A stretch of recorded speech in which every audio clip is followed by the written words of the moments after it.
Hello students, हमारा chapter चल रहा है फेडरलिज्म। फेडरलिज्म में हमने कल संघात्मकता को देखा कि संघात्मक जो राज्य होते हैं वो कैसे होते हैं। State and central government and state government, there should be more than 2 tier of government और 2 levels ऑफ गवर्नमेंट। जब किसी देश में 2 से अधिक सरकारें काम करती हैं, एक तरफ केंद्र सरकार और राज्यों में राज्य सरकार। इसके अलावा बेल्जियम में हमने कम्युनिटी गवर्नमेंट को भी देखा था, सामुदायिक सरकार। तो इसका मतलब बेल्जियम में भी कौन सी व्यवस्था है? संघात्मक व्यवस्था। ठीक है, तो ये आप समझ गए थे। आज हम जो क्वेश्चन ले रहे हैं वो है फीचर्स ऑफ फेडरलिज्म। ठीक है, और आज जो टॉपिक है बहुत ही ज्यादा इंपॉर्टेंट है, क्योंकि यहां से आपके बोर्ड एग्जाम में 5 मार्क्स का क्वेश्चन आता है कि what are the various features of federalism. ठीक है, संघात्मकता की विशेषताएं बताइए। साथ ही साथ आज हम यहां पर एक साथ 2 क्वेश्चनों को हल करेंगे कि what are the various features of federalism and what makes India a federal country. तो भारत को संघात्मक देश कहने के पीछे क्या कारण है, भारत क्यों एक संघात्मक राज्य कहा जाता है, भारत को कौन सी चीजें संघात्मक राज्य बनाती हैं, और संघात्मकता की विशेषताएं क्या होती हैं। तो 2 क्वेश्चन हैं, features of federalism and what makes India a federal country. ठीक है, इन दोनों को हम एक साथ पढ़ेंगे और बहुत ध्यान से आप इसको देखेंगे वीडियो को। ठीक है, सबसे पहले आइए देखते हैं फीचर्स ऑफ फेडरलिज्म। तो ये हमने बता दिया है। पहला फीचर देखिए, there are 2 or more levels of government. Federal जो कंट्रीज होती हैं, संघात्मकता की पहली विशेषता है कि वहां पर 2 या 2 से अधिक स्तर का सरकारों का होना आवश्यक है। अब इंडिया को फेडरल कंट्री क्यों कहा जाए? क्योंकि इंडिया में भी ये विशेषता है। इंडिया में भी 3 स्तर की सरकारें हैं, union level, state and local level government, Panchayati Raj व्यवस्थाएं। ठीक है, तो यहां पर भी क्या है? सरकार के 2 से अधिक स्तर हैं। तो संघात्मकता की विशेषता और भारत को संघात्मक राज्य कहने के पीछे हमने ये देख लिया है। There are 2 or more levels of government, ये संघात्मकता का फीचर है। और इंडिया के पास ये फीचर है, वहां 2 से ज्यादा सरकारें हैं, अर्थात 3 स्तर की सरकारें भारत में मौजूद हैं। तो पहला हमने देख लिया है कि भारत में है, इसलिए भारत को एक फेडरल कंट्री कहा जा सकता है अभी। आइए नेक्स्ट देखते हैं, government the same citizen its own jurisdiction, legislation, taxation and administration. जो भी सरकारें होती हैं वो एक ही नागरिक समूह को शासित करती हैं, अर्थात एक ही सिटीजन्स पर वो एडमिनिस्ट्रेशन करती हैं और एक ही सिटीजन को एडमिनिस्ट्रेट करती हैं। आप देख रहे होंगे कि हमारे प्रधानमंत्री मोदी जी हैं और हमारे मुख्यमंत्री त्रिवेंद्र सिंह रावत जी हैं। इसका मतलब है कि हम एक ही नागरिक समूह हैं, लेकिन केंद्र सरकार को भी हम ही पे शासन करती है और राज्य सरकार भी हम ही पे शासन करती है, अर्थात दोनों सरकारें एक ही नागरिक समूह पर शासन कर रही हैं। ठीक है, केंद्र सरकार भी और राज्य सरकार भी, लेकिन एक नागरिक समूह पर शासन किया जा रहा है। लेकिन यहां ध्यान देने वाली बात यह है, but it's has own jurisdiction. Jurisdiction अर्थात आधिकारिक क्षेत्र। नागरिक समूह तो एक ही है शासन करने का, एक ही नागरिक समूह शासित हो रहा है, लेकिन दोनों सरकारों के अधिकार क्षेत्र अलग अलग हैं, दोनों के ज्यूरिडिक्शन एरियाज अलग अलग हैं। उनके लेजिस्लेशन में विधायी शक्तियां, विधायी अधिकार अलग अलग हैं, टैक्सेशन कर लेने के अधिकार अलग अलग हैं, एंड एडमिनिस्ट्रेशन प्रशासन करने के अधिकार अलग अलग हैं। अब हम ये कह रहे हैं कि अधिकार अलग अलग हैं, तो ये कहां लिखे गए हैं?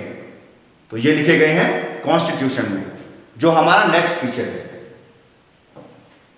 Powers and function of each tier of government is specified guarantee to by constitution. अगर अधिकार क्षेत्र अलग अलग हैं तो ये अधिकार क्षेत्र कहां लिखे गए हैं? तो ये अधिकार क्षेत्र कहां लिखे गए हैं? कॉन्स्टिट्यूशन में, संविधान में। तो इस प्रकार संविधान में राज्य सरकारों के अधिकार और केंद्र सरकार के अधिकार दोनों अलग अलग वर्णित हैं, डिटेल में हैं। उनके टैक्सेशन से संबंधित अधिकार अलग अलग हैं, उनकी विधायी शक्तियां अलग अलग हैं, उनके एडमिनिस्ट्रेशन करने की पावर अलग अलग है। जैसे कि आर्मी की अगर बात करें तो आर्मी किसका सब्जेक्ट है? सेंट्रल गवर्नमेंट का। और पुलिस किसका सब्जेक्ट है? स्टेट गवर्नमेंट का। तो इन दोनों को कहा जो है स्पेसिफाई किया गया है कॉन्स्टिट्यूशन में। अब आइए देखते हैं क्या इंडिया में ये चीजें मौजूद हैं। तो इंडिया में हमने देखा 2 और मोर लेवल की गवर्नमेंट तो होती हैं, ये तो सही हो गया है। भारत में भी हमने एग्जांपल देखा था, एक ही नागरिक समूह पर शासन किया जाता है, लेकिन उनके अलग अलग राज्य की अलग शक्तियां हैं और केंद्र की अलग शक्तियां हैं। ठीक है, यहां भी ऐसा मौजूद है।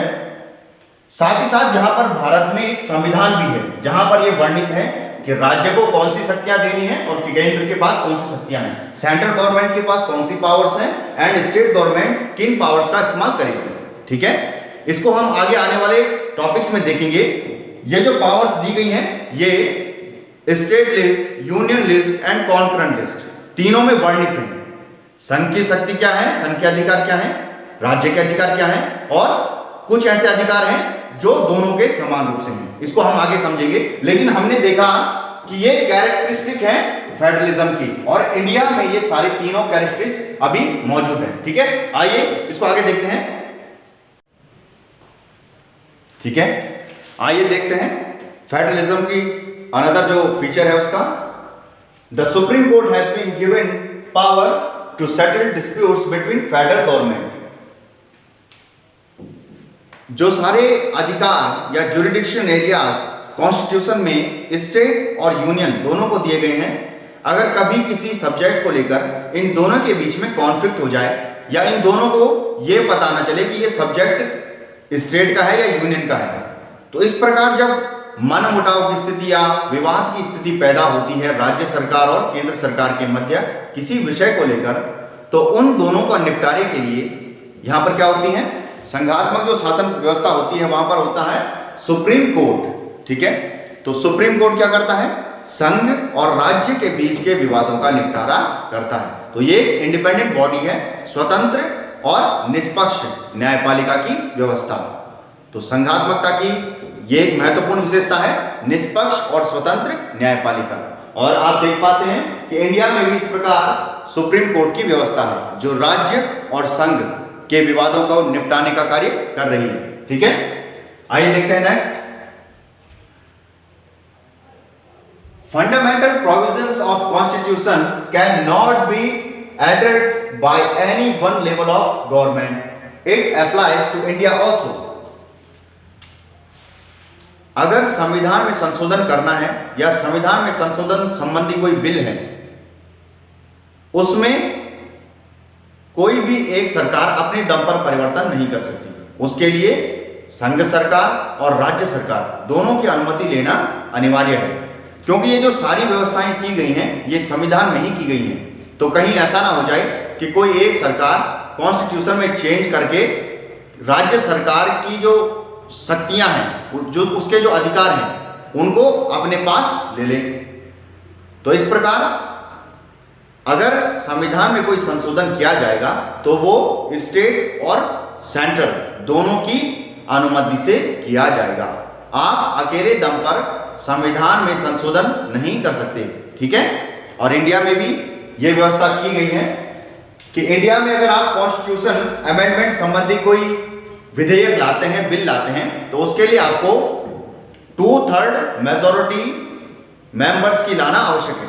और कोई भी अमेंडमेंट तभी होगा जब उसमें 2/3 या 2/3 सदस्यों की सहमति होगी। ठीक है, तो इस प्रकार इंडिया में भी ये व्यवस्था है। नेक्स्ट देखते हैं, source of revenue between different level is specified by constitution. आय के जो अलग अलग स्रोत हैं कि आखिर इनकम कहां से आएगी, उन अलग अलग स्रोतों को कॉन्स्टिट्यूशन के द्वारा स्पेसिफाइड किया गया है। अर्थात संविधान में बताया गया है कि आय के इन स्रोतों पर राज्य का अधिकार है, आय के किन स्रोतों पर केंद्र सरकार का अधिकार है। तो आय के स्रोतों का बंटवारा राज्य और केंद्र दोनों के बीच में किया गया है। ठीक है, तो आय के स्रोतों का बंटवारा किया गया है और इंडिया के संविधान में भी स्टेट और सेंट्रल दोनों के बीच में इनकम का डिस्ट्रीब्यूशन किया गया है कि इनकम के जो सोर्सेज हैं उनका डिस्ट्रीब्यूशन किया गया है। ठीक है, नेक्स्ट,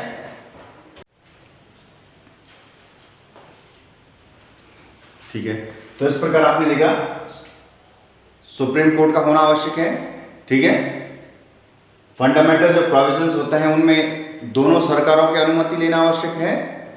और तीसरा, आय के जो विभिन्न स्रोत हैं उनके बंटवारे को संविधान में किया गया है कि किन आय के स्रोतों पर राज्य का अधिकार होगा और किन आय के स्रोतों पर केंद्र सरकार का अधिकार होगा। ठीक है, आइए नेक्स्ट देखते हैं। यहां पर there is mutual trust and agreement between the government of different levels. संघात्मकता की सबसे बड़ी विशेषता है कि यहां पर विभिन्न स्तर की सरकारों के बीच में आपसी भरोसा होना आवश्यक है। ये पूरी की पूरी जो व्यवस्था है ये आपसी भरोसे पर टिकी है।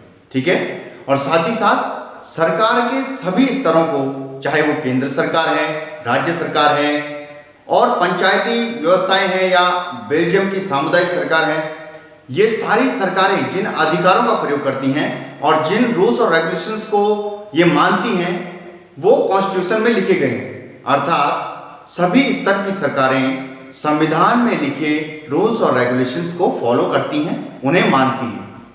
इसके द्वारा आपसी जो विश्वास है वो दोनों स्तर की सरकारों के बीच में बढ़ता है और इस प्रकार ये विश्वास संघात्मकता के ढांचे को मजबूत करता है। तो ये है संघात्मकता की अंतिम और महत्वपूर्ण विशेषता कि संघात्मक शासन व्यवस्था में आपसी सहयोग, आपसी विश्वास होना चाहिए और कॉन्स्टिट्यूशन में जितने भी अधिकार क्षेत्रों को बांटा गया है, आय के स्रोतों को जो बांटा गया है, जो भी रूल्स और रेगुलेशंस फॉलो करने के लिए कहे गए हैं, सभी स्तर की सरकारें उस कॉन्स्टिट्यूशन के अनुसार ही कार्य करें। ठीक है, तो ये हो गया हमारा अंतिम और major important features of federalism. तो यहां पर हमने देखे हैं इंपॉर्टेंट फीचर्स ऑफ फेडरलिज्म। इसी के साथ इंडिया में भी हमने देखा सुप्रीम कोर्ट है, इंडिया में भी राज्य और केंद्र सरकारें आपसी सहमति से ही संविधान में किसी प्रकार का बदलाव कर सकती हैं। इंडिया के मामले में कितना % बताया, 2/3 सदस्यों के बहुमत के बाद ही कोई भी अमेंडमेंट संविधान में किया जा सकता है। ठीक है, सोर्सेज ऑफ रेवेन्यू यहां पर अलग अलग स्पेसिफाइड है संविधान में और साथ ही साथ राज्य और केंद्र दोनों के बीच में आपसी विश्वास की भावना मौजूद है, आपसी सहयोग की भावना मौजूद है और भारत में राज्य और केंद्र सरकारें कॉन्स्टिट्यूशन के अकॉर्डिंग ही कार्य करती हैं, उन्हीं को फॉलो करती हैं। ठीक है, तो इस प्रकार हमने ये दोनों क्वेश्चनों को आज हल कर लिया यहाँ पर कि what are the various features of federalism and what makes India a federal country. तो यहाँ पर आपने देखा फेडरलिज्म के जितने भी फीचर्स हैं इंडिया में भी वो मौजूद हैं। तो इस प्रकार पैरेलल हमने दोनों क्वेश्चनों को हल कर लिया है। इसी के साथ आगे हम इसको बढ़ाते जाएंगे। तो अगर आपको ये वीडियो पसंद आता है तो लाइक करें, शेयर करें, सब्सक्राइब करें चैनल को आने वाली लेटेस्ट अपडेट्स के लिए।